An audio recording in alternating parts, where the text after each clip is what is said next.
Final Year 5 Homework 12 walkthrough. Read the following questions. Then, write the letter of the correct answer. Question 1. As used in paragraph 3, which is the best definition for the word crucial? The options are A. Very big, B. Very good, C. Very important, or D. Very difficult. Let's look at the passage. It says, patience is crucial. If you don't have patience, you will never be able to teach your dog tricks.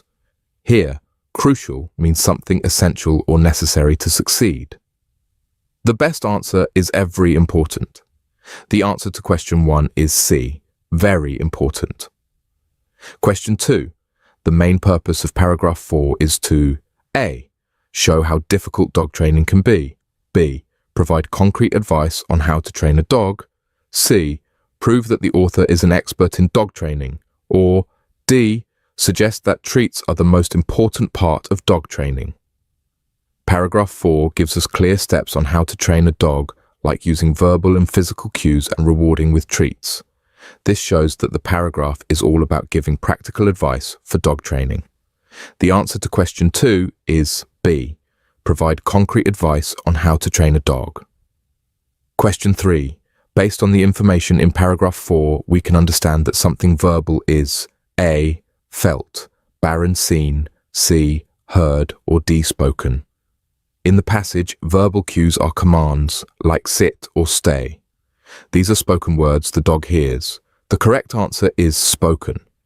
The answer to question 3 is D. Spoken. Question 4. In paragraph 4, we learn about the importance of using physical cues to train your dog. Which of these choices also describes something physical? The options are A. Martha thinks about her husband. B.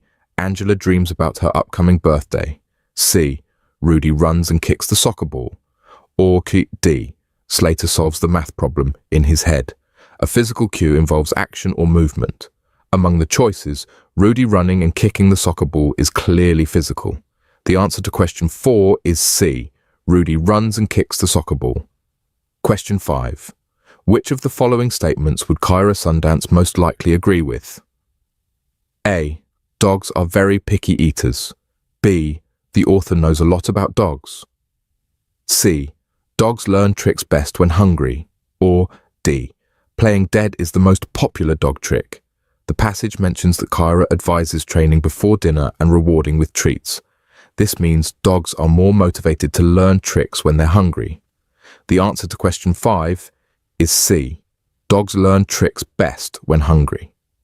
Read the following questions. Then, write the letter of the correct answer. Question 6. The second paragraph primarily serves to A. Define a term. B. Set the scene. C. Describe the narrator. Or D. Reveal the narrator's doubts. Let's think about it. The second paragraph explains what hitchhiking involves and sets the stage for the rest of the story. It gives the context for what the narrator is about to do. The answer to question 6 is A. Define a term. Question 7. The narrator's question at the end of paragraph 3 is meant to imply that the narrator A. Thought highly of himself when he was 21. B. Is still hurt by the rejections he experienced in the truck stop. C. Truly believes someone should have offered him a ride. Or D. Realizes how foolish it was to think that he would get a ride. At the end of paragraph 3, the narrator reflects on how unlikely it was for someone to pick him up, especially given his awkward situation. This shows that he recognizes how unrealistic his expectation was. The answer to question 7 is D. Realizes how foolish it was to think that he would get a ride. Question 8. According to the narrator, which of the following statements best explains why he was not given a ride by any of the truckers? A. He was too naive to understand how the world works. B. No one could be sure that he or the drivers weren't violent. C. It would have been against trucking company rules. Or D. It was illegal in that part of the country. The passage mentions that trucking companies have rules against picking up hitchhikers because it is considered unsafe. The answer to question 8 is C. It would have been against trucking company rules. Question 9. The passage as a whole makes it clear that the narrator, when he was 21, was A. Ambitious and unruly, B. Naive and romantic, C. Foolish and pessimistic, or D. Friendly and outgoing. The narrator describes himself as naive and inspired by a romanticized idea of hitchhiking based on books he had read. The answer to question 9 is B. Naive and romantic. Question 10. As used in paragraph 6, the phrase enamored with most nearly means A. Interested in, B. Scared of, C. Optimistic about, or D. Passionate about. The context shows that the narrator was captivated and deeply inspired by the idea of hitchhiking, which matches the meaning of passionate about.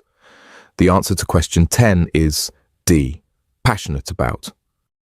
Then, write the letter of the correct answer. Question 11. The first sentence in this passage is an example of something called a rhetorical question. Based on the way it is used in the passage, a rhetorical question is A. A question that no one can possibly answer. It is mainly used to make people think about something in a different way. B. A question that does not make sense. It is mainly used to let people know that they are about to read something confusing. C. A question that an author does not expect you to answer. It is mainly used to get someone interested in what they are about to read. Or D. A question that no one ever wants to answer. It is mainly used to make readers feel emotional about a topic. The first sentence of the passage asks, "Have you ever gotten in trouble for not making your bed?" The author does not expect an answer, but uses it to get the reader curious about the topic. The answer to question 11 is C. A question that an author does not expect you to answer. It is mainly used to get someone interested in what they are about to read. Question 12. Based on the way it is used in the passage, which of the following is an example of something that is unkempt? A. A pile of dirty socks. B. A neatly typed letter. C. An empty refrigerator. Or D. A cool lake on a hot day. The passage says an unkempt bed has rumpled sheets, making it messy. Among the options, a pile of dirty socks best matches the meaning of unkempt. The answer to question 12 is A. A pile of dirty socks. Question 13. According to the passage, dust mites. A. Can be bigger than you would expect. B. Like places with lots of air and light. C. Are very dangerous. Or D. Are mostly harmless. The passage explains that dust mites are mostly harmless, although they can cause problems for people with allergies. The answer to question 13 is D. Are mostly harmless. Question 14. According to the passage, how does making your bed affect dust mites? A. When you leave your bed unmade, you bring so much light and fresh air into the bed that all the dust mites in the area will die instantly. B. When you leave your bed unmade, you give the dust mites a nice messy place where they can live and reproduce. This means that leaving your bed unmade can make the dust mites grow larger and stronger. C. When you make your bed, you create a cleaner environment. This means that making your bed decreases the amount of dust mites in your bed. Or D. When you make your bed, you give dust mites a dark, moist place filled with food. This means that making your bed increases the amount of dust mites in your bed. The passage explains that making your bed traps sweat, skin, and dust mites, creating a better environment for them to thrive. The answer to question 14 is D. When you make your bed, you give dust mites a dark, moist place filled with food. This means that making your bed increases the amount of dust mites in your bed. Question 15. Read the following sentence. People who are allergic to dust mites are actually allergic to dust mite poop. If added to this passage, where would this sentence fit best? A. Paragraph 2. B. Paragraph 3. C. Paragraph 4. Or D. Paragraph 5. This sentence would fit best in paragraph 2, where the passage first describes the effects of dust mites on people with allergies. The answer to question 15 is A. Paragraph 2. Question 16. What is the purpose of this passage? A. To suggest that making your bed can make your room look much neater. B. To explain why not making your bed can actually be good for your health. C. To prove that dust mites can make many people very sick. Or D. To show that there are over 1 million dust mites living in your bed. The passage explains that leaving your bed unmade can reduce the number of dust mites, which can help people with allergies and asthma. The answer to question 16 is B. To explain why not making your bed can actually be good for your health. Question 17. As used in paragraph 2, the word menacing most nearly means A. Innocent, B. Friendly, C. Swollen, or D. Harmful. The passage describes how dust mites may look scary under a microscope, but they are mostly harmless. Menacing here means harmful or threatening. The answer to question 17 is D. Harmful. Question 18. What do you think your body would look like without a skeleton? Why? A. Everything would be a big jumble inside my skin. B. My body would look like a puddle on the floor because there would not be anything to hold my body up. C. Both A and B are correct. Or D. My body would become more slim than it was. The passage explains that the skeleton provides structure and support to the body. Without it, your body would collapse or become a big mess inside your skin. The answer to question 18 is C. Both A and B are correct. Which of the following is an example of weight-bearing activities that is not in the text? A. Playing basketball or volleyball. B. Walking. C. Eating while doing other activities. Or D. Sleeping. Weight-bearing activities involve working against gravity, such as walking or playing sports. Among the options, playing basketball or volleyball is an example of weight-bearing activities that are not mentioned in the text. The answer to question 19 is A. Playing basketball or volleyball. Question 20. Why does the number of bones in your body change from 300 when you are a baby to 206 when you are an adult? A. They just simply vanish. B. Some of the bones got broken as baby grows. C. As a baby grows, some of the bones grow together. Or D. As a baby grows, some of the bones shrink until they're gone. The passage explains that as babies grow, some of their bones fuse together to form a stronger and more structured skeleton. The answer to question 20 is C. As a baby grows, some of the bones grow together. Question 21. How is this text organized? Did the subheadings help you read the text? A.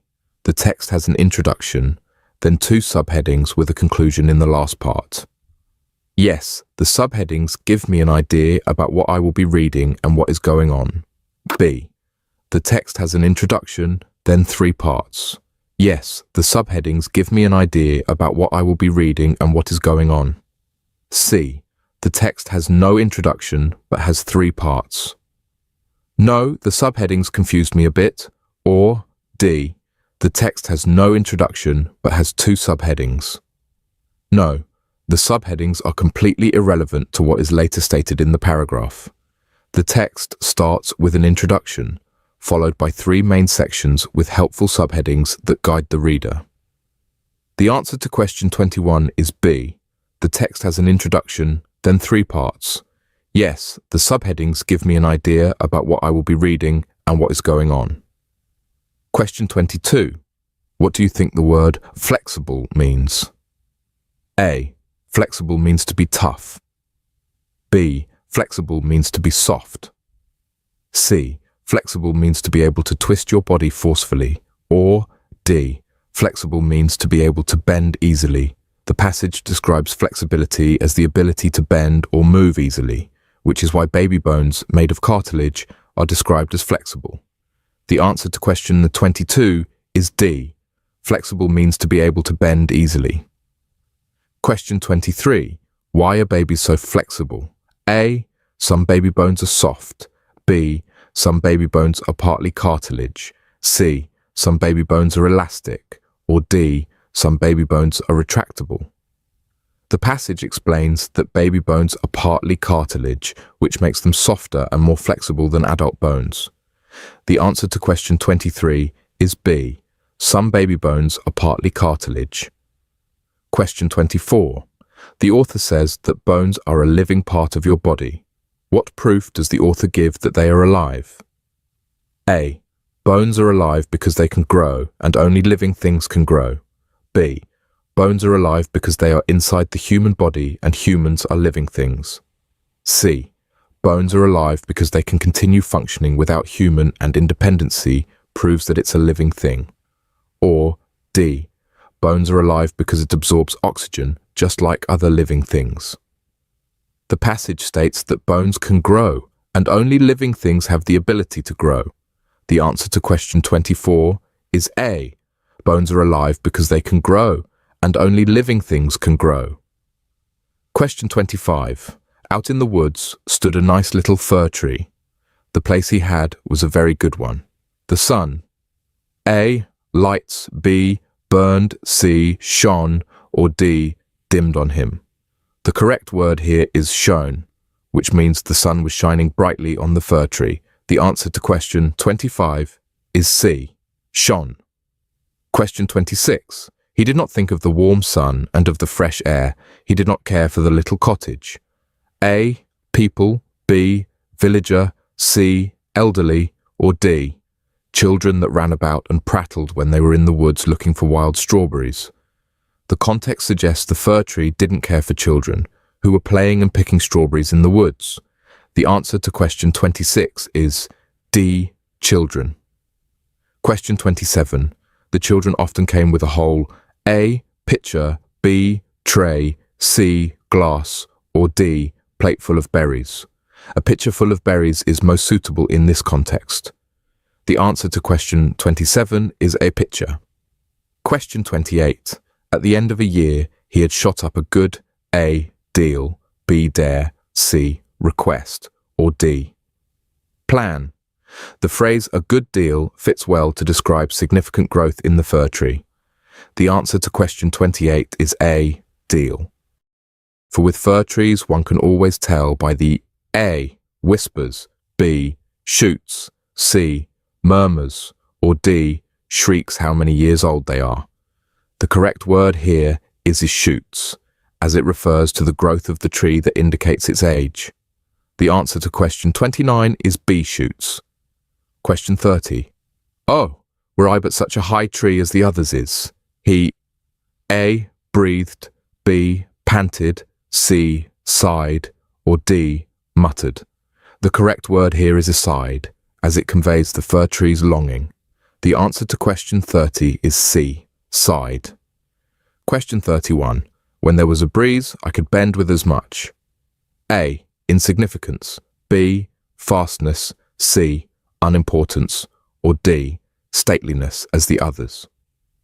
The word stateliness captures the dignity and elegance the tree desires. The answer to question 31 is D. Stateliness. Question 32. Neither the sunbeams, nor the birds, nor the red clouds which morning and evening sailed above him, gave the little tree any A. Pleasure, B. Dishonor, C. Discomfort, or D. Diversion. The word pleasure fits here as it describes what the fir tree lacked. The answer to question 32 is A. Pleasure. Question 33. But 2 winters were past, and in the third the tree was so large that the hare was A. Obliged, B. Hesitant, C. Happy, or D. Obtuse to go round it. The hare was obliged, meaning it had to go around the tree due to its size. The answer to question 33 is A. Obliged. Question 34. In autumn, the woodcutters came and felled some of the largest trees. They were hardly to be A. Remembered, B. Recognized, C. Forgot, or D. Overlooked. The word recognized is correct, as the trees were no longer identifiable after being felled. The answer to question 34 is B. Recognized. Find which among the given choices provides the correct use of commas in these sentences with lists. Circle the letter of the right answer. Question 35. The sentence is, The pig was large, smelly, muddy, and happy. Which option provides the correct use of commas? A. The pig was large, smelly, muddy, and happy. B. The pig was large, smelly, muddy, and happy. C. The pig was large, smelly, muddy, and happy. Or D. The pig was large, smelly, muddy, and happy. The correct use of commas separates each descriptive word to make the sentence clear and readable. The answer to question 35 is C.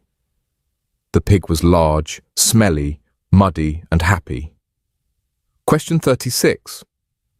The sentence is, I want an ice cream with chocolate nuts, cream, and fudge sauce. Which option provides the correct use of commas? A. I want an ice cream with chocolate, nuts, cream, and fudge sauce. B. I want an ice cream with chocolate, nuts, cream, and fudge sauce. C. I want an ice cream with chocolate, nuts, cream, and fudge sauce. Or D. I want an ice cream with chocolate, nuts, cream, and fudge sauce. The correct use of commas separates each item in the list to make it clear.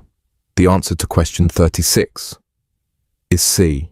I want an ice cream with chocolate, nuts, cream, and fudge sauce. Question 37. The sentence is, out came the frog as she coughed, spluttered, and turned orange. Which option provides the correct use of commas? A. Out came the frog as she coughed, spluttered, and turned orange. B. Out came the frog as she coughed, spluttered, and turned orange.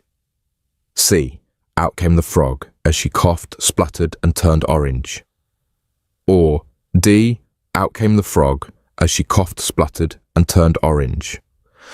The correct option uses commas after coughed and spluttered to separate the actions. The answer to question 37 is B. Out came the frog as she coughed, spluttered, and turned orange.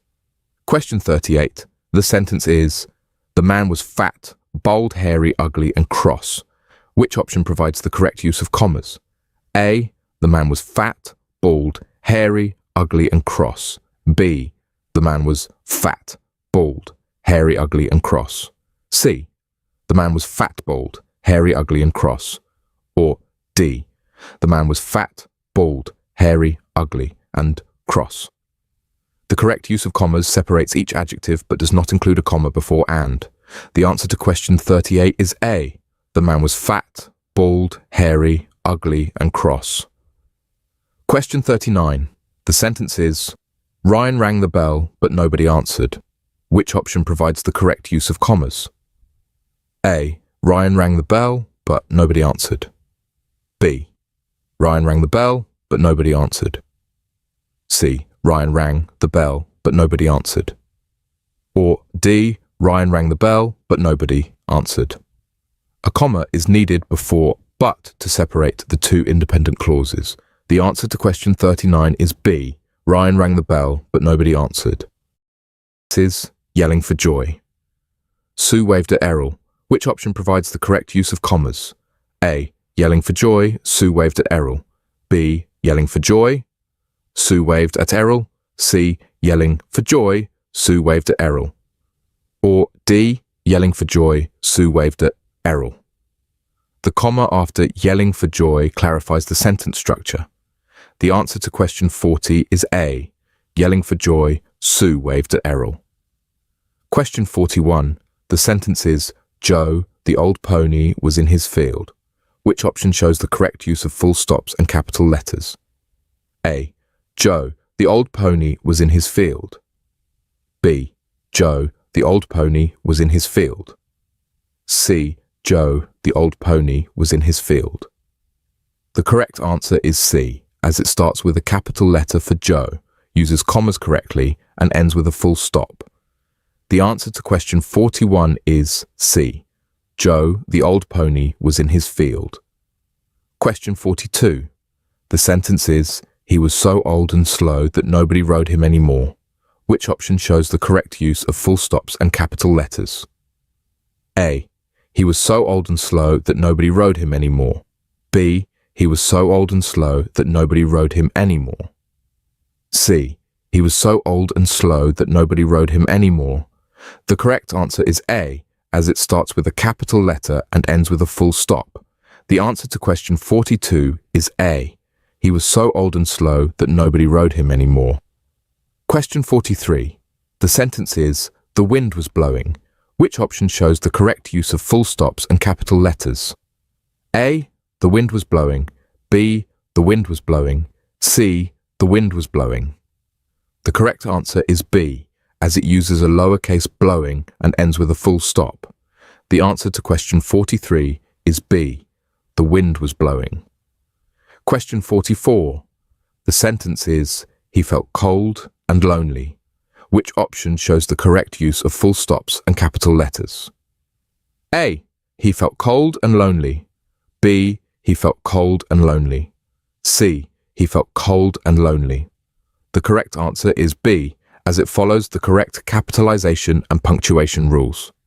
The answer to question 44 is B. He felt cold and lonely. Question 45. The sentence is, just then, Jazz and Hal rode by on their bikes. Which option shows the correct use of full stops and capital letters? A. Just then, Jazz and Hal rode by on their bikes. B. Just then, Jazz and Hal rode by on their bikes. C. Just then, Jazz and Hal rode by on their bikes. The correct answer is C, as it capitalizes Jazz and Hal, which are proper nouns, and uses correct punctuation. The answer to question 45 is C. Just then, Jazz and Hal rode by on their bikes. Question 46. The sentence is, they were going home for tea. Which option shows the correct use of full stops and capital letters? A. They were going home for tea. B. They were going home for tea. C. They were going home for tea. The correct answer is A, as it uses correct capitalization and ends with a full stop. The answer to question 46 is A. They were going home for tea. Question 47.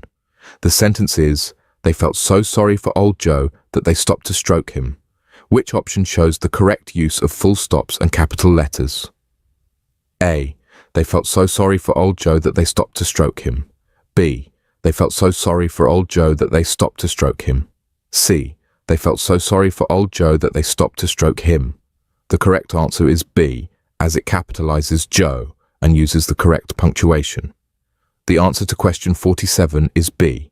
They felt so sorry for old Joe that they stopped to stroke him. Question 48. The sentence is, at tea time, they told Dad about Joe. Which option shows the correct use of full stops and capital letters? A. At tea time, they told Dad about Joe, but at tea time, they told Dad about Joe. C. At tea time, they told Dad about Joe. The correct answer is A, as it uses proper capitalization for Dad and Joe and correctly splits tea time. The answer to question 48 is A. At tea time, they told Dad about Joe. Question 49. The sentence is, Dad said he would help him. Which option shows the correct use of full stops and capital letters? A. Dad said he would help him. B. Dad said he would help him. C. Dad said he would help him. The correct answer is A, as it starts with a capital letter for Dad and ends with a full stop. The answer to question 49 is A. Dad said he would help him. Sentences. After tea, Dad went to the shed and got an old green coat and a thin rope. Which option shows the correct use of full stops and capital letters?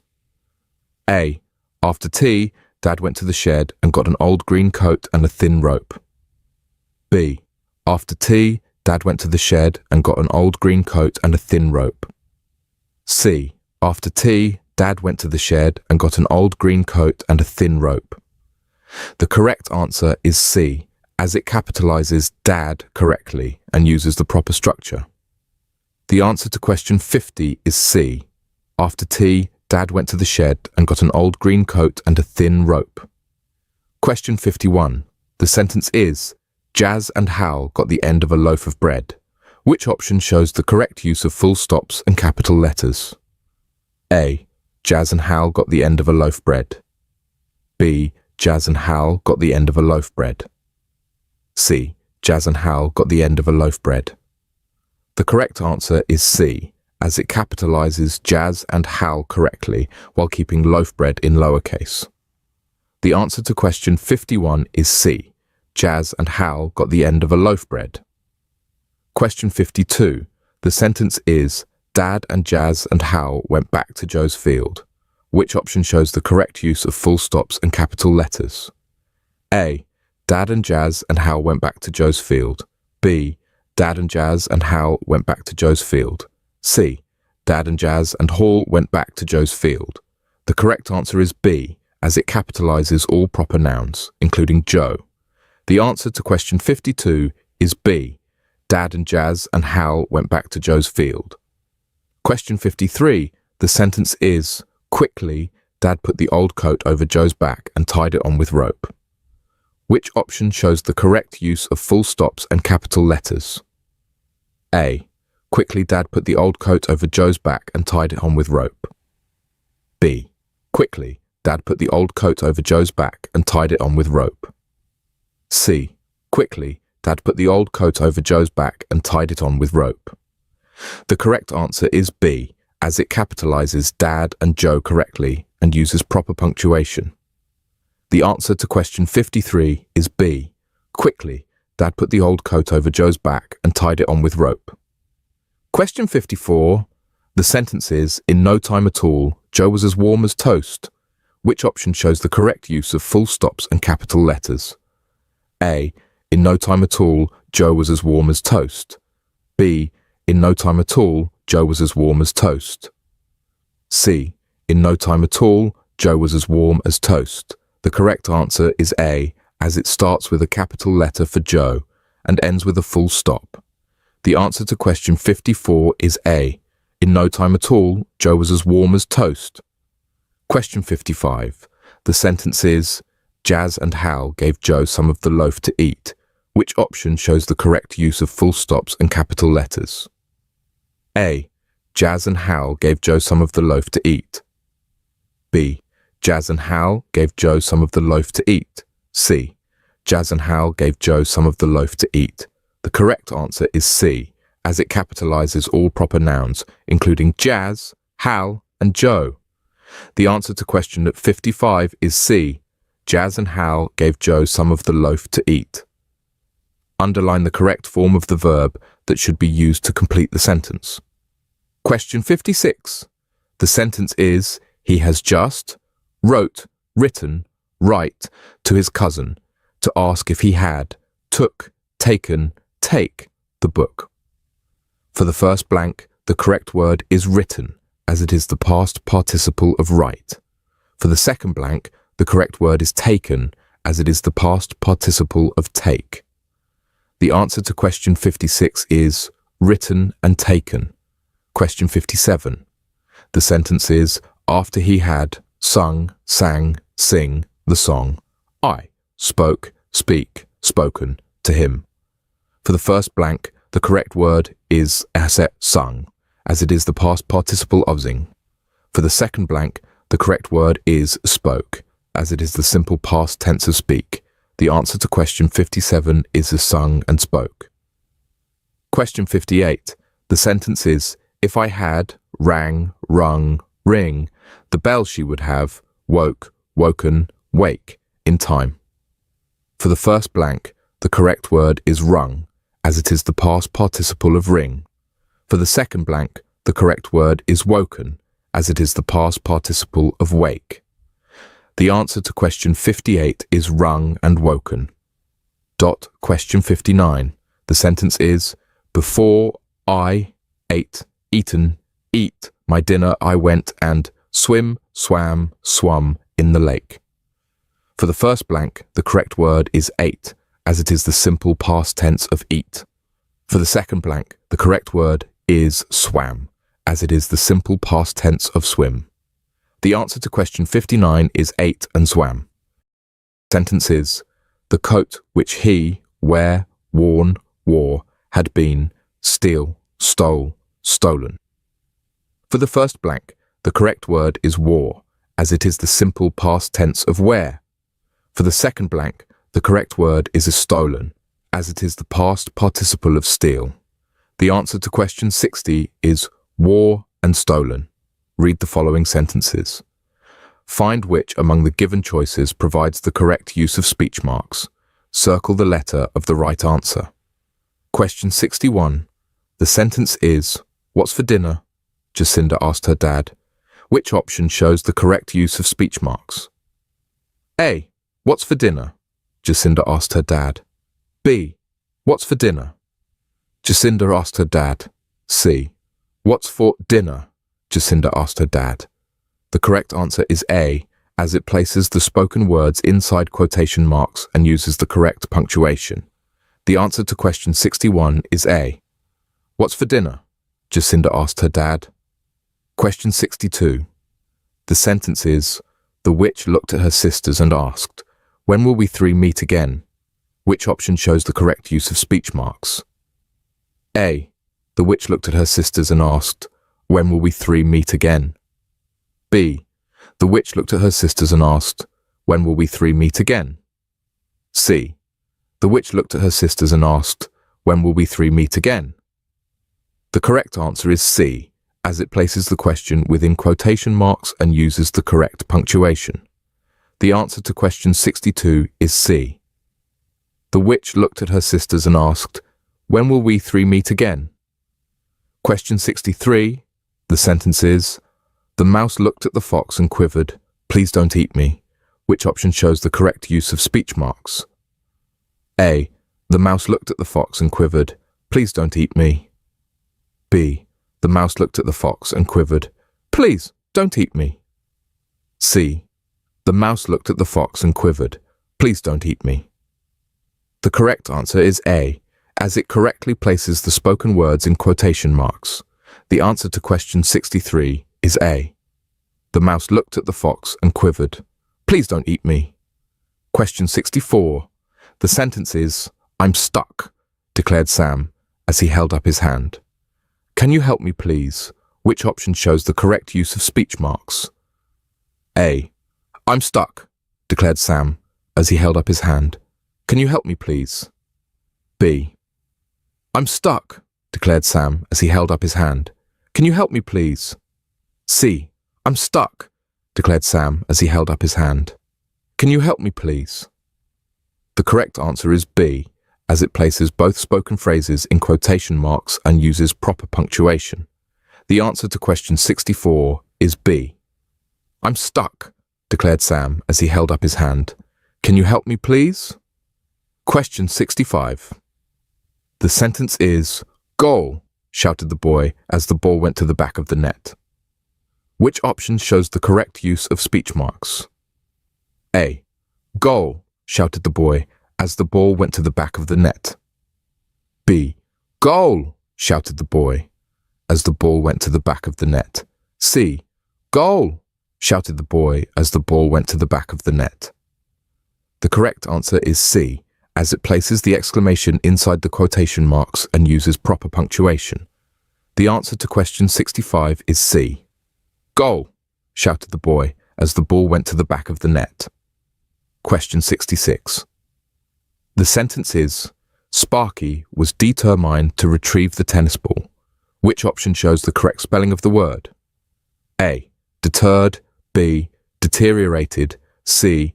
Deturned, or D. Determined. The correct spelling is determined, meaning having a strong will to do something. The answer to question 66 is D. Determined. Question 67. The sentence is, last week, we gave the garage a thorough clean out. Which option shows the correct spelling of the word?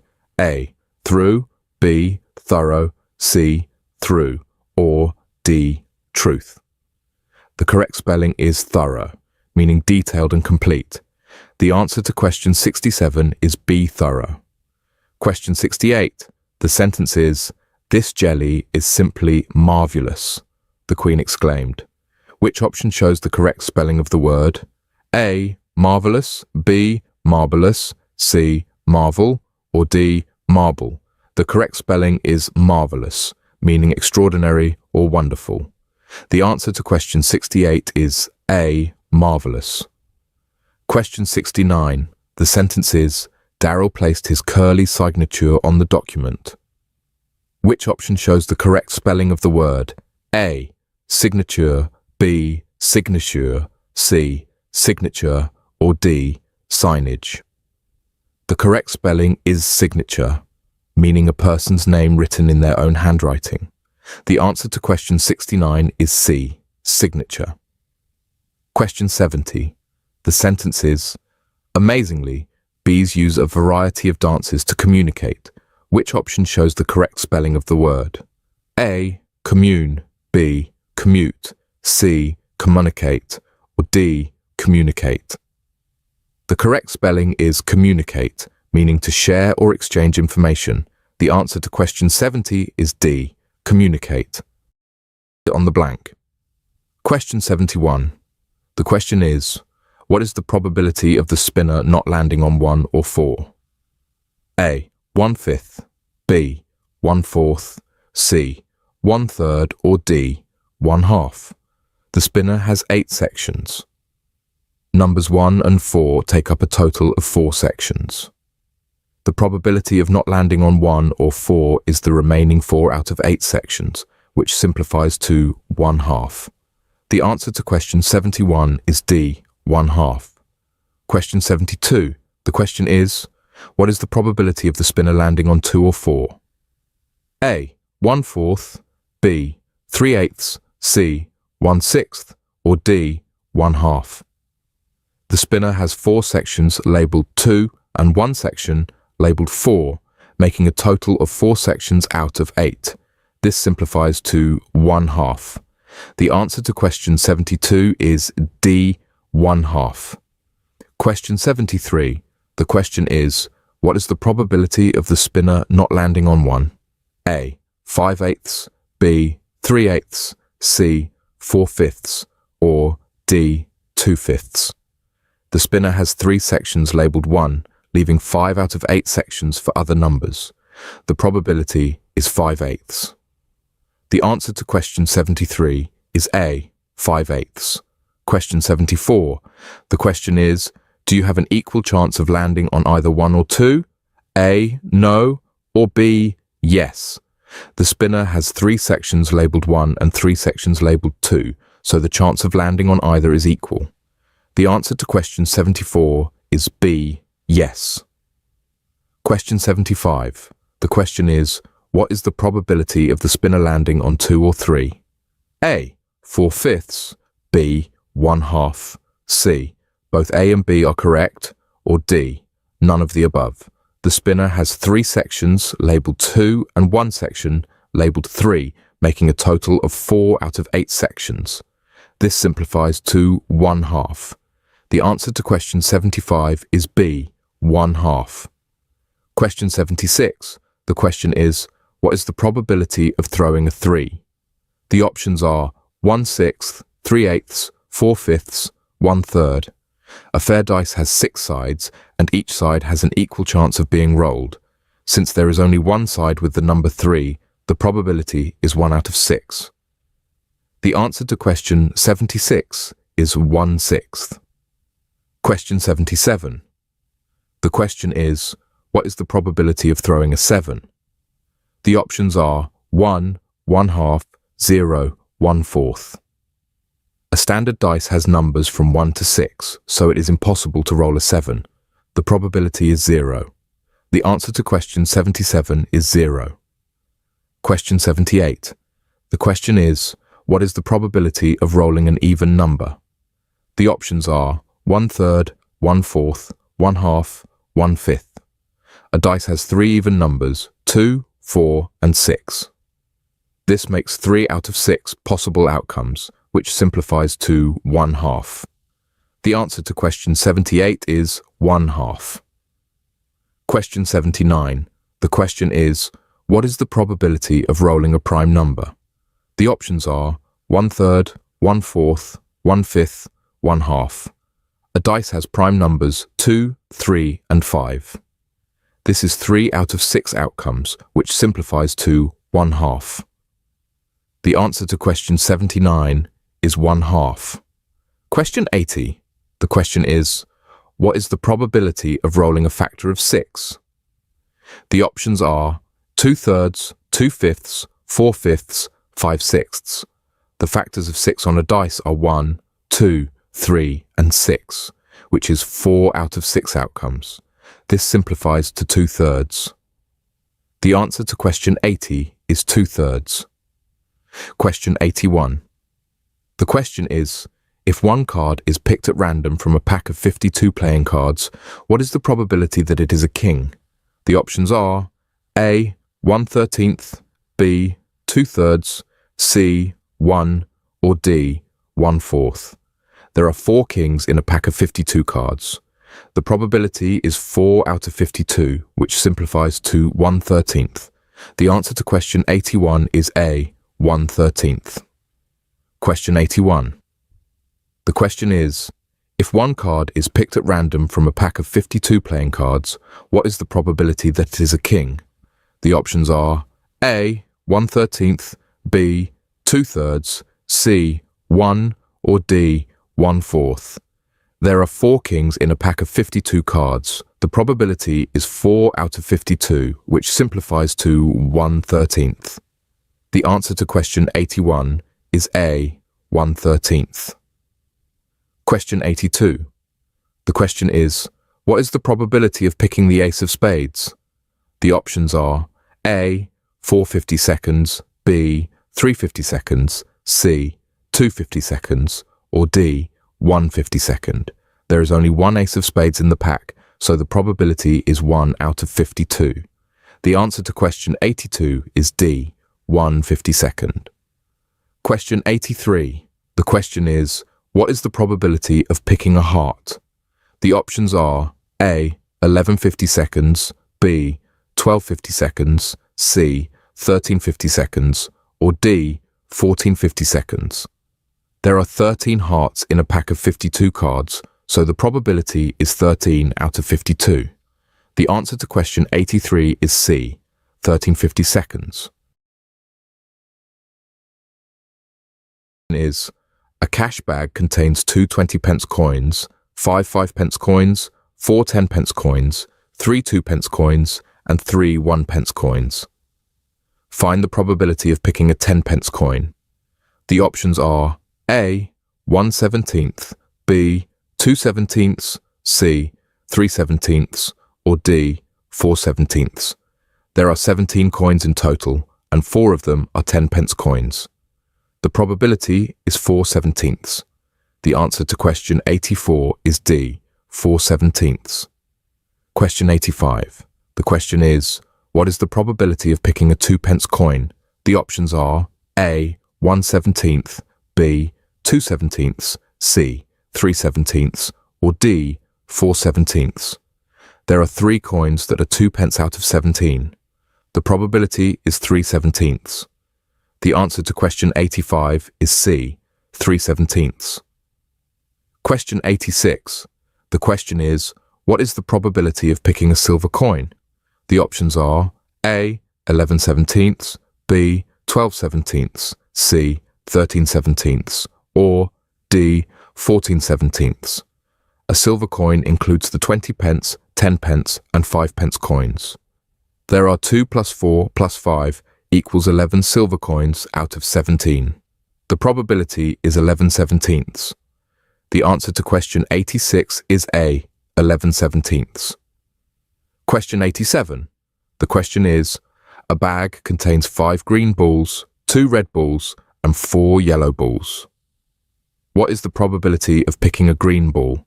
The options are A, 2/11, B, 3/11, C, 4/11, or D, 5/11.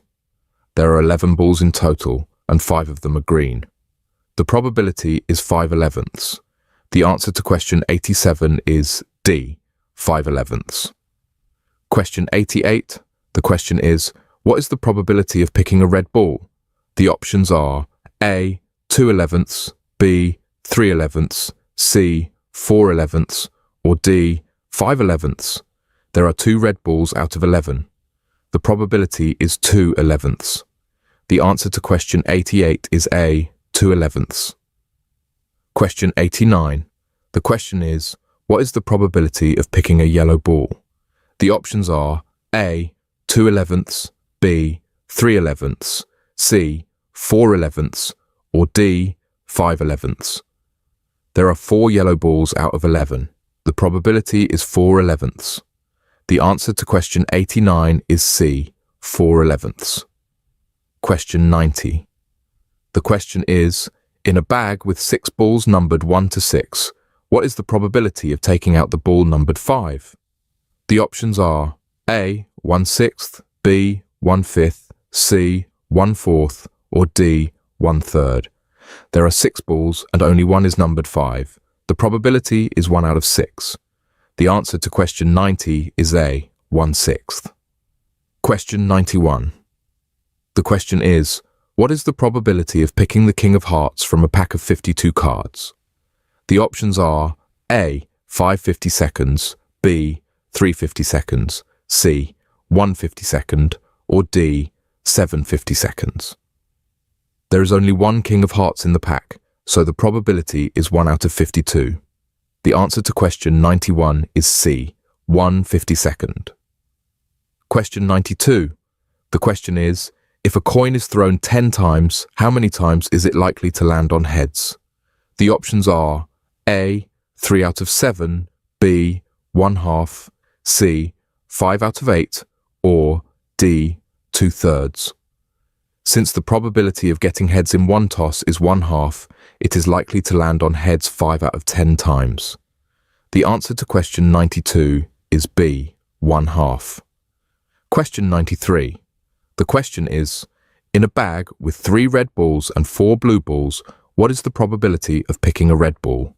The options are A, 2/7, B, 3/7, C, 4/7, or D, 1. There are 3 red balls out of a total of 7 balls. The probability is 3/7. The answer to question 93 is B, 3/7. Question 94. The question is, what is the probability of picking a blue ball? The options are A, 4/7, B, 3/7, C, 2/7, or D, 0. There are 4 blue balls out of 7. The probability is 4/7. The answer to question 94 is A, 4/7. Question 95. The question is, what is the probability of picking a yellow ball? The options are A, 1/7, B, 3/7, C, 4/7, or D, 0. Since there are no yellow balls in the bag, the probability is 0. The answer to question 95 is D, 0. Question 96. The question is, a boy throws 2 fair dice once each.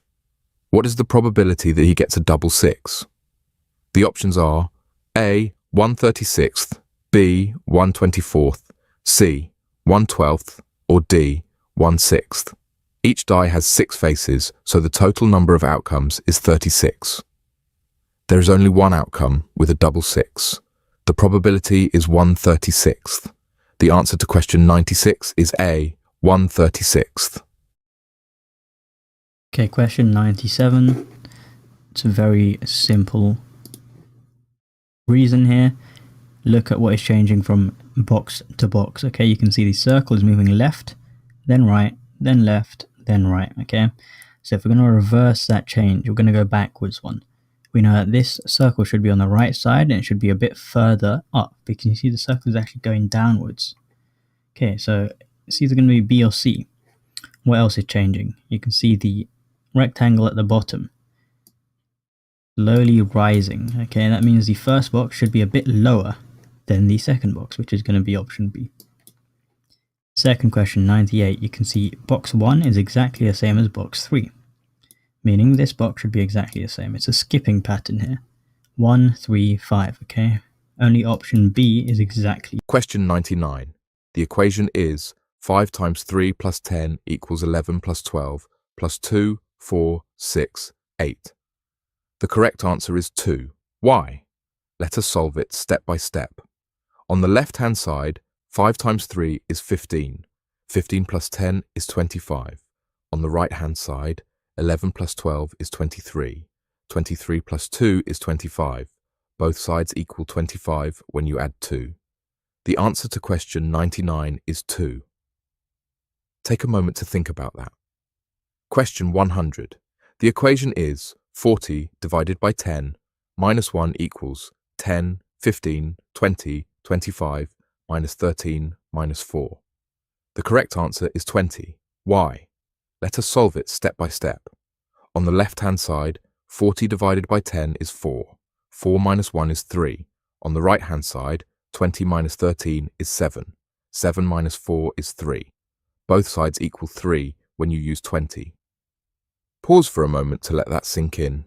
The answer to question 100 is 20. Question 101. The sentence is dripping with sweat. Carol pulled open the window. The options are A. Dripping with sweat. Carol pulled open the window. B. Dripping with sweat. Carol pulled open the window. C. Dripping with sweat. Carol pulled open the window. D. Dripping with sweat. Carol pulled open the window. To make the sentence clearer, we need to separate the descriptive clause dripping with sweat from the main action. The answer to question 101 is C. Double quote. Question 102. The sentence is, the flamingo turned suddenly snapping its beak. The options are A. The flamingo turned suddenly snapping its beak. B. The flamingo turned suddenly snapping its beak. C. The flamingo turned suddenly snapping its beak. D. The flamingo turned suddenly snapping its beak. To clarify the action, we add a comma after suddenly to separate the two actions. The answer to question 102 is A. Question 103. He had, took, taken, take the day off because he is, was, are sick. The correct answer is taken, was. Explanation. Had taken is the past perfect tense used to show an action that was completed before another event in the past. The second part uses was as it describes a past state of being. Question 104. The gardener stood, standing, stand near the hole he had, digging, dug, dig. The correct answer is stood, dug. Explanation. Stood is the past tense form of stand, indicating the gardener's position in the past. Dug is the past participle of dig, as it complements had to form the past perfect tense. Question 105. The whistle was blown, blew, blow, and the game began, begun, begin. The correct answer is blown, began. Explanation. Blown is the past participle used in the passive voice with was. Began is the simple past tense of begin, which fits the second part of the sentence. Question 106. The mother cried because she, knowing, knew that her son had done the robbery. The correct answer is knew. Explanation. Knew is the past tense of know, matching the timeline of the action in the sentence. It indicates that the mother already had this knowledge at the time. Question 107. When he had, drew, drawn, the picture, he gave, given, give it to the lady. The correct answer is drawn, gave. Explanation. Had drawn is the past perfect tense, indicating the completion of drawing before another action. Gave is the past tense of give, which completes the sentence. Fill up the blanks with the appropriate verb form needed. Choose from the given inside the parenthesis. The verb give. In the present tense, we say give. The past tense is gave. Let's say that together, gave, and the past participle is given. For example, I have given my book to Sarah. Great. Now let's move on to the next one. The verb go. In the present, we say go. The past tense is went. Say that with me, went, and the past participle is gone. For example, she has gone to the shop. Okay, next we have the verb hold. In the present tense, we say hold. The past tense is held, and the past participle is also held. For example, I held the puppy yesterday, or I have held this before. Take a moment to think about that before we continue. Let's move on to know. In the present, we say know. The past tense is knew. Let's say that together. Knew, and the past participle is known. For example, she has known him for years. Take a short pause to let that sink in. All right, now we have ring. In the present, we say ring. The past tense is rang, and the past participle is rung. For example, I rang the doorbell yesterday, or the bell has rung already. Pause for a moment and think about it. Next is rise. In the present tense, we say rise. The past tense is rose. Let's say that rose, and the past participle is risen. For example, the sun has risen. Let's pause again here. Now let's look at sing. In the present, we say sing. The past tense is sang, and the past participle is sung. For example, I sang yesterday, or I have sung this song many times. Take a moment to think about that. Okay, next is speak. In the present, we say speak. The past tense is spoke, and the past participle is spoken. For example, I spoke to him earlier, or I have spoken to her already. Let's pause for a bit. Now let's go to stand.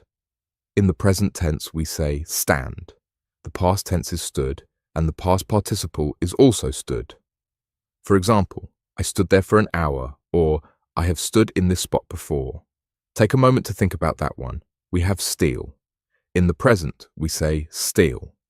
The past tense is stole, and the past participle is stolen. For example, he stole my pen yesterday, or my pen has been stolen. Question 118. The sentence is, John, can you hold this? Asked Joanne. Now let us look at the choices. Option A says, John, can you hold this? Asked Joanne. Option B says, John, can you hold this? Asked Joanne. Option C says, John, can you hold this? Asked Joanne. The correct answer is option C. Why? Because the speech marks should go around the entire spoken sentence, including the question mark. So it looks like this. John, can you hold this? Asked Joanne. Take a moment to think about that.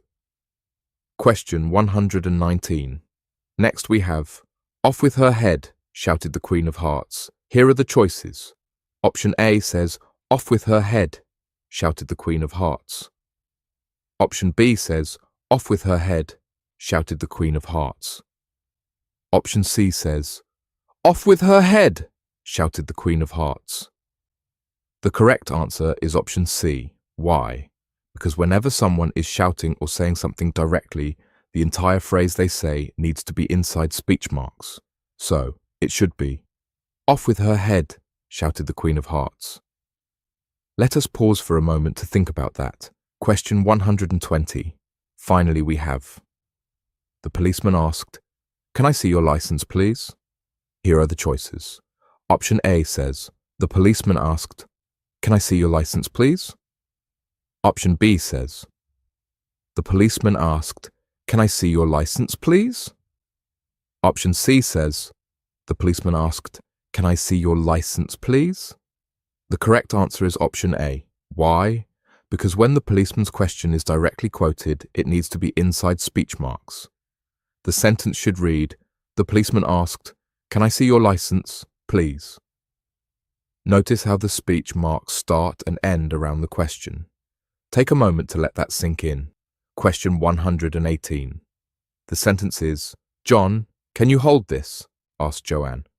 Now let us look at the choices. Option A says, John, can you hold this? Asked Joanne. Option B says, John, can you hold this? Asked Joanne. Option C says, John, can you hold this? Asked Joanne. The correct answer is option B. Why? Because the speech marks should go around the entire spoken sentence, including the question mark. So, it looks like this. John, can you hold this? Asked Joanne. Take a moment to think about that. Question 119. Next, we have, off with her head, shouted the Queen of Hearts. Here are the choices. Option A says, off with her head, shouted the Queen of Hearts. Option B says, off with her head, shouted the Queen of Hearts. Option C says, off with her head, shouted the Queen of Hearts. The correct answer is option C. Why? Because whenever someone is shouting or saying something directly, the entire phrase they say needs to be inside speech marks. So it should be, "Off with her head," shouted the Queen of Hearts. Let us pause for a moment to think about that. Question 120. Finally we have. The policeman asked, "Can I see your license, please?" Here are the choices. Option A says, the policeman asked, "Can I see your license, please?" Option B says, the policeman asked, "Can I see your license, please?" Option C says, the policeman asked, "Can I see your license, please?" The correct answer is option A. Why? Because when the policeman's question is directly quoted, it needs to be inside speech marks. The sentence should read, "The policeman asked, 'Can I see your license, please?'" Notice how the speech marks start and end around the question. Take a moment to let that sink in. Encircle the correct spelling of the misspelled word. Question 121. The sentence is, the first dictionary was thought to be published in 1604. The choices are dictionary, dictionary, and divisionary. The correct answer is dictionary. Why? Because dictionary is the correct spelling of the word used to refer to a book that contains words and their meanings. The other two options are misspelled versions. Take a moment to think about that. Question 122. The sentence is, police are looking for the individual shown in these photos. The choices are individual, individual, and individual. The correct answer is individual. Why? Because individual is the correct spelling of the word used to describe a single person or entity. The other options have extra or incorrect letters. Let us pause for a moment so you can think about it. Question 123. The sentence is, our school's computer system has been down all day. The choices are SASTEM, system, and STEAM. The correct answer is system. Why? Because system is the correct spelling of the word used to describe a set of connected things or parts working together. The other options do not make sense in this context. Question 124. The sentence is, immediately the class burst into a round of applause. The choices are immediately, immediately, and emergency. The correct answer is immediately. Why? Because immediately is the correct spelling of the word used to describe something that happens at once or without delay. The other two options are incorrect. Take a moment to think about that. Question 125. The sentence is, last week's competition was unfortunately postponed. The choices are composition, competition, and competition. The correct answer is competition. Why? Because competition is the correct spelling of the word used to describe an event where people or teams compete. The other two options are misspelled. Question 126. The sentence is, my dog may look aggressive, but she's actually really friendly. The choices are aggressive, aggression, and aggressive. The correct answer is aggressive. Why? Because aggressive is the correct spelling of the word used to describe behavior that is hostile or forceful. The other options do not fit the sentence. Take a moment to let that sink in. Question 127. The sentence is, can I persuade you to read my latest screenplay? The choices are password, password, and password. The correct answer is password. Why? Because password is the correct spelling of the word used as a secret key to access something. The sentence seems to use the wrong context, but this is the correct spelling. Pause for a moment to think about it. Question 128. The sentence is, those trainers look oddly familiar, mused Simon. The choices are familial, familiar, and familiar. The correct answer is familiar. Why? Because familiar is the correct spelling of the word used to describe something well-known or recognizable. The other options are not correct. Question 129. The sentence is, according to the league table, our team is in first place. The choices are according, accord, and acronym.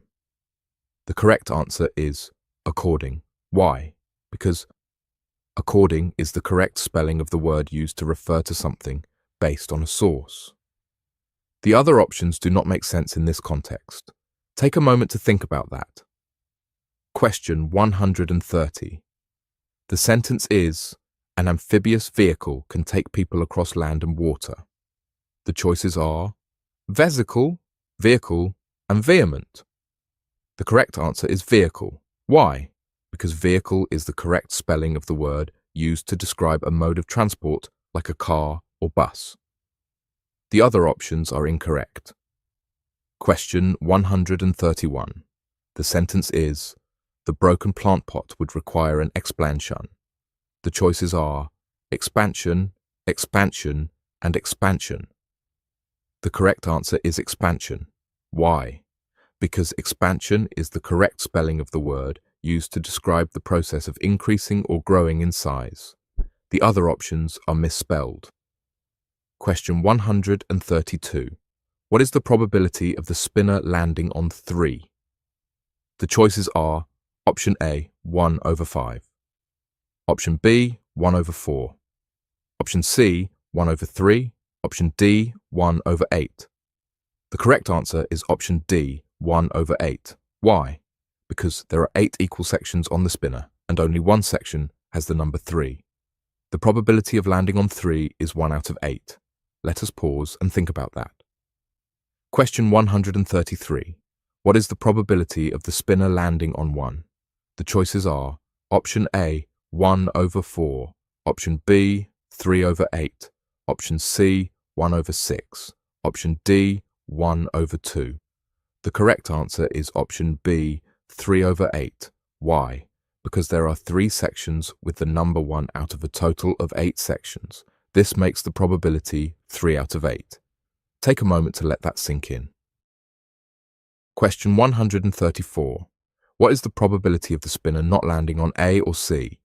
The choices are option A, 4 over 11. Option B, 5 over 11. Option C, 6 over 11. Option D, 7 over 11. The correct answer is option B, 5 over 11. Why? Because there are 6 sections that include A or C and 11 total sections. Subtract 6 from 11 to get 5 sections that do not include A or C. The probability is 5 out of 11. Question 135. What is the probability of the spinner not landing on B or E? The choices are option A, 4 over 11. Option B, 5 over 11. Option C, 6 over 11. Option D, 7 over 11. The correct answer is option C, 6 over 11.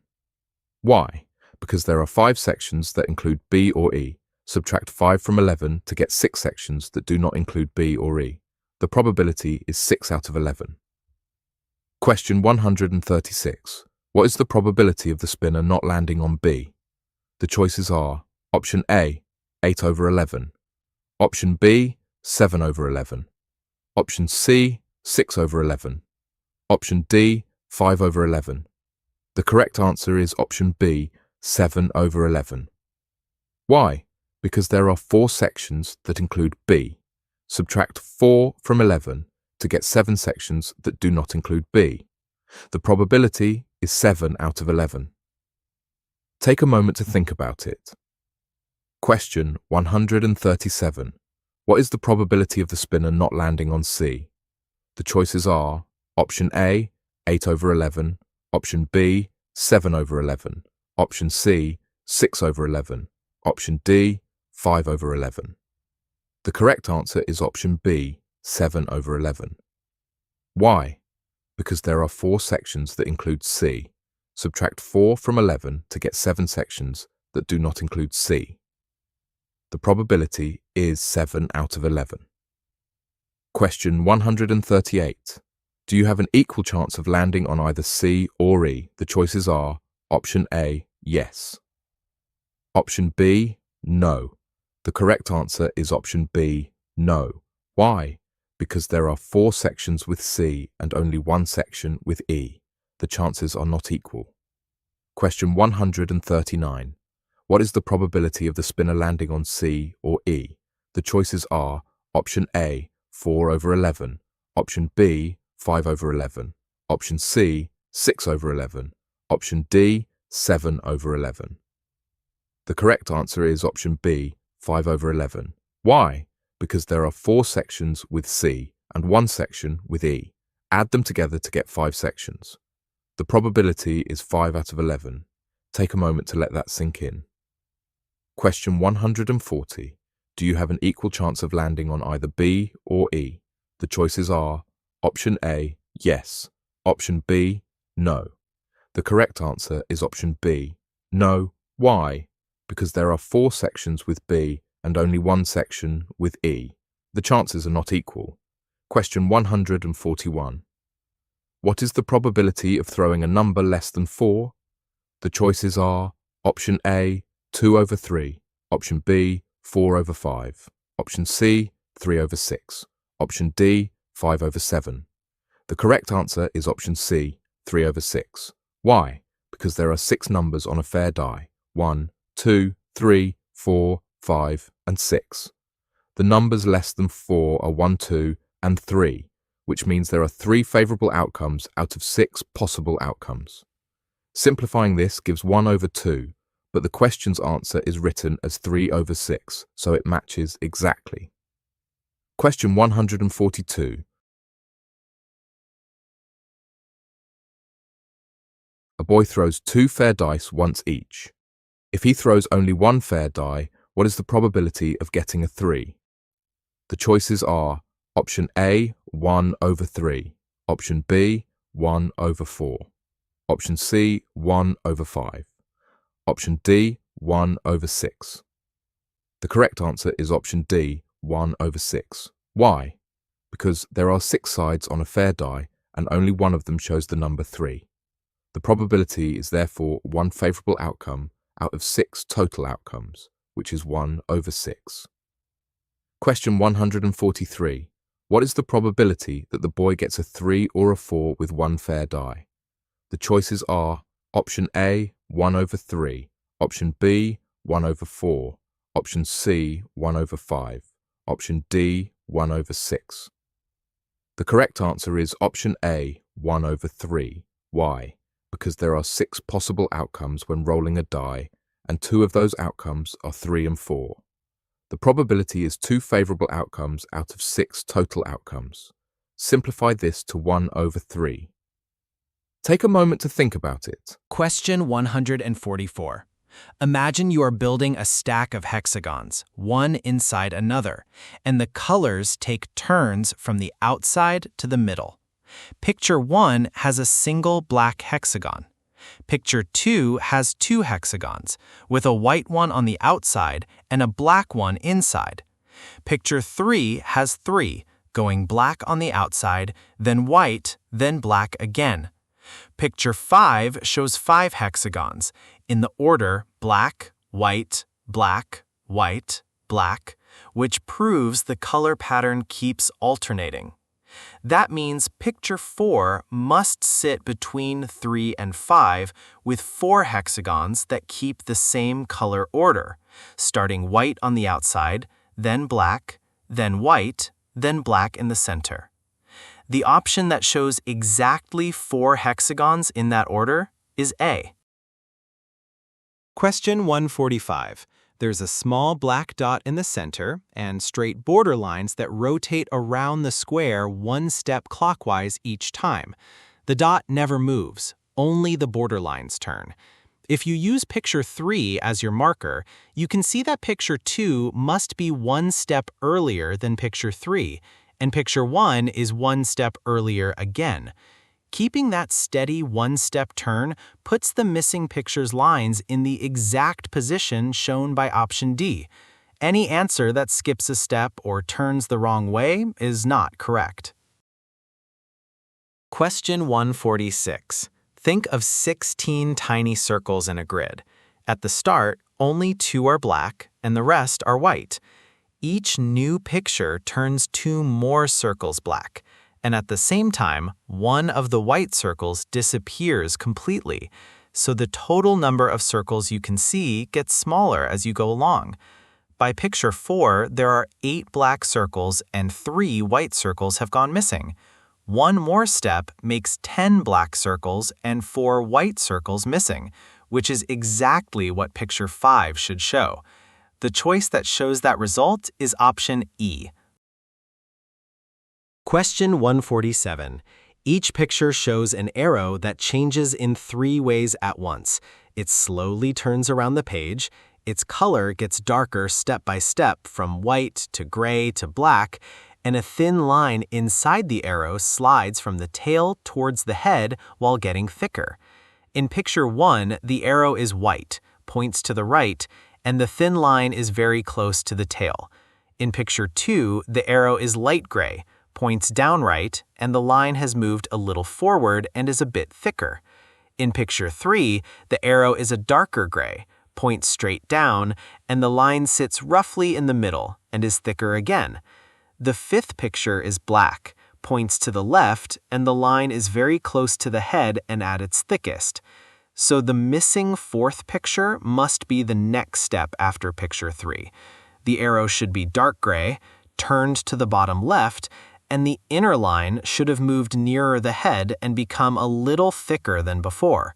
That is exactly what option A shows. Question 148. Each picture has a rectangle filled with dots and, underneath, a striped circle that slides sideways.